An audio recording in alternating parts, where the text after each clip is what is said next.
just started recording after Andre Drummond hit that three to basically win the game already.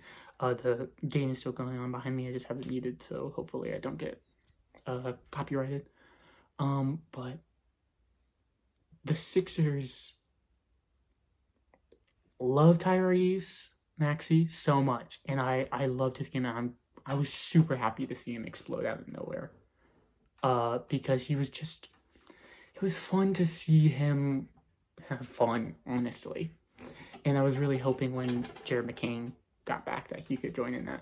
But Maxey, while statistically was a little off this game, when I checked, at least in the third quarter, he was, I think, in the 40% time. Like, he was around 40% on his field goals. But he misses when he can, and he makes shots when he needs to. And that's what makes him so dangerous and what I love about him.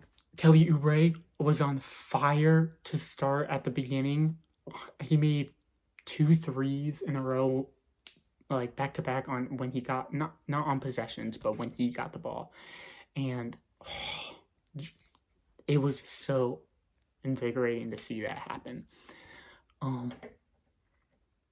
Drummond, both the threes that he made and his presence as a rebounder, he just can't stop being present as a rebounder, and that's all he needs to be in the Sixers squad so far. But when they need him to make a three, he can. I'm watching the post-game part with Tyrese and VJ. I should actually switch this to the Warriors and Clippers game and have that in the background. But while they're hopefully they are on a commercial here during these commercial breaks is what I'm going to be basing this content on. Is anytime there's an ad showing or they're in a timeout, I'm going to be trying to record, just streamlining my thoughts and being able to post them online because I just love everything basketball. After the first quarter, I can't remember a lot of like big moments in the second quarter, except that's when Adem Bona had the first big block that he had, and that allowed me to really get into it. At least Sixers-wise, I've been talking about notable stuff. Third quarter, they were just on fire, really. The defense, I think, on the Magic looked a little sloppy at times. Not to discredit anyone on the Magic. My favorite performance the game is from an individual player what is on the Magic. So I'll get to them in a moment. But I feel like the defense there is where the Sixers were able to capitalize on and be able to score that much. There was a moment, I can't remember, it was the third quarter or the second quarter, where Desmond Bain played almost perfect defense against Paul George. And Paul George just shot a mid-range off the, I don't know which is the left and right side on the basketball court. I would assume it's like where the inbounder, their perspective on it. It was like on the left side corner in that sort of mid-range area. I don't know what that's called. I don't know. Someone tell me if they know. But Clippers have ball game. So I will talk to you guys later. Ad break. One thing I wanted to comment on that was present throughout the entire game was the stadium. Oh my gosh.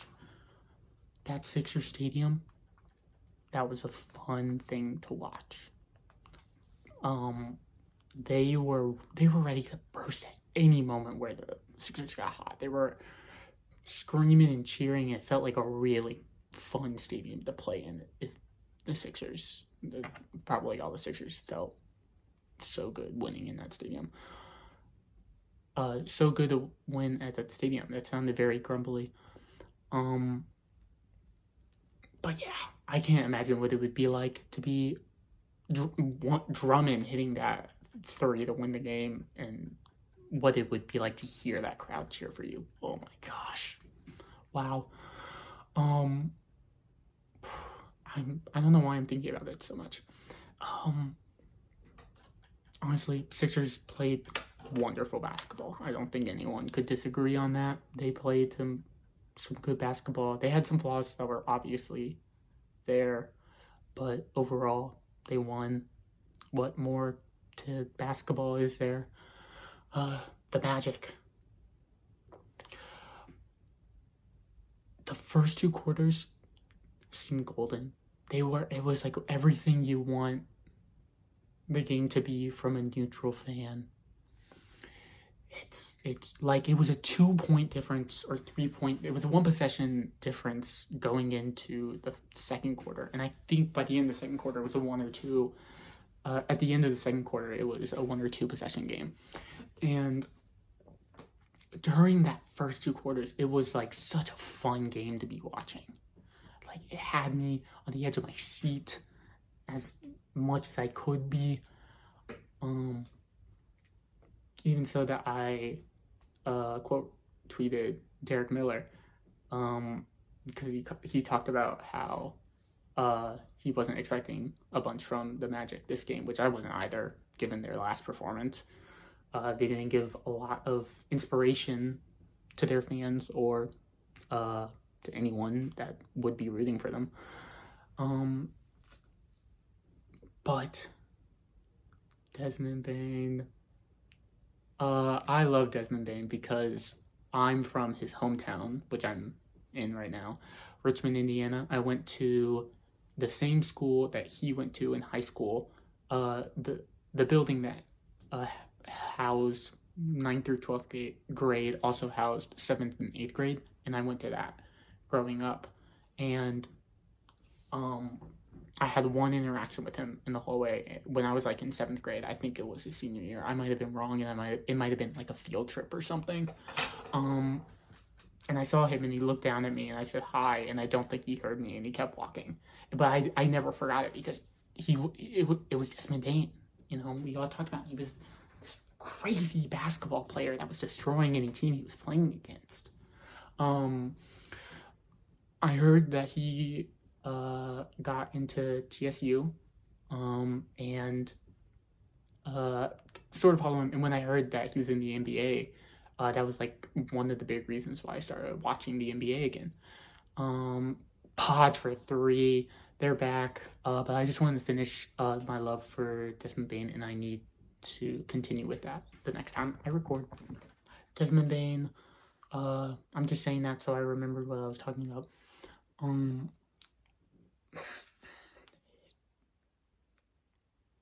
He was so good tonight. I mean, I checked. He played 31 minutes, had 31 points.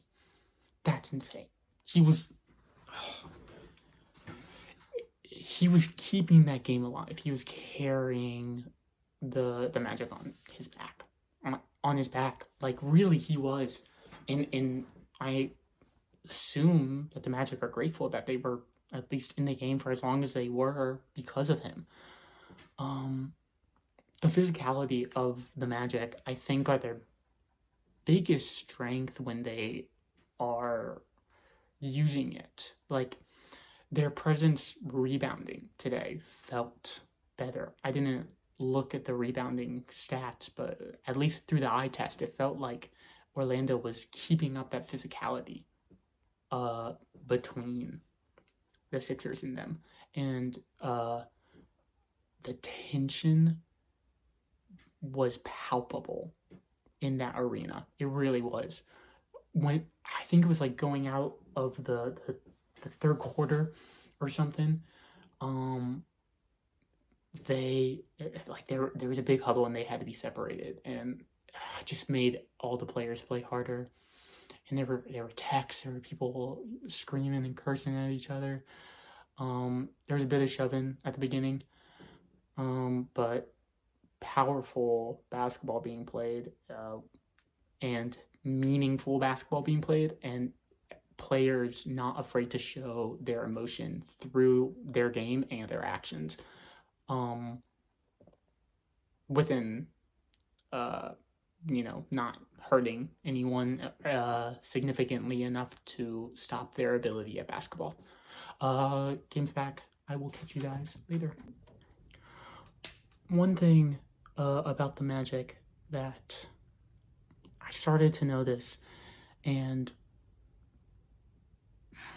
is sometimes disappointing to watch as just a fan of all things basketball is that moment in the game where Paolo Banchero took that really tough fadeaway mid-range and airballed.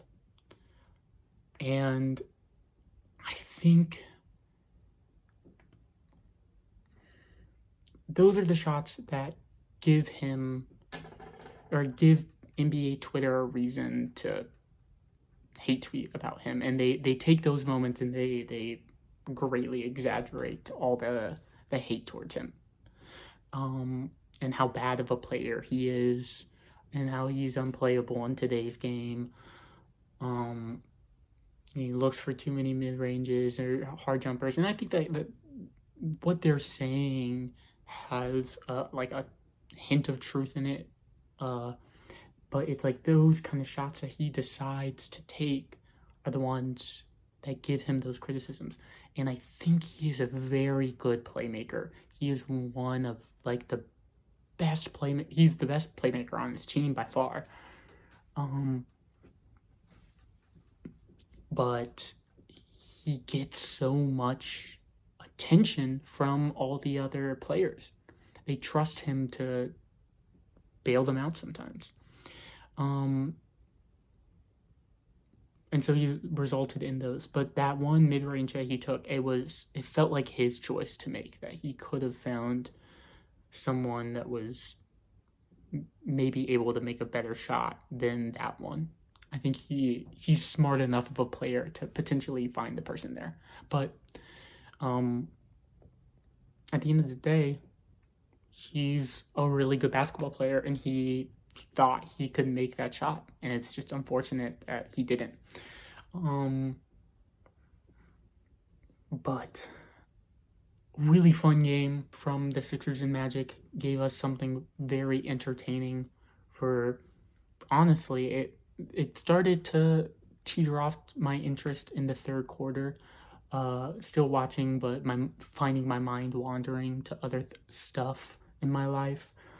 And then during the fourth quarter, it started to get my attention again, especially when the Magic went on their quick run to get things even again for the quick time that it was.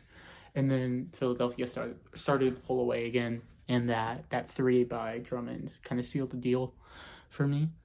But next up is the Warriors and Clippers game that just came back on, showing Curry. He's back, so I hope they have news about him. Bye-bye.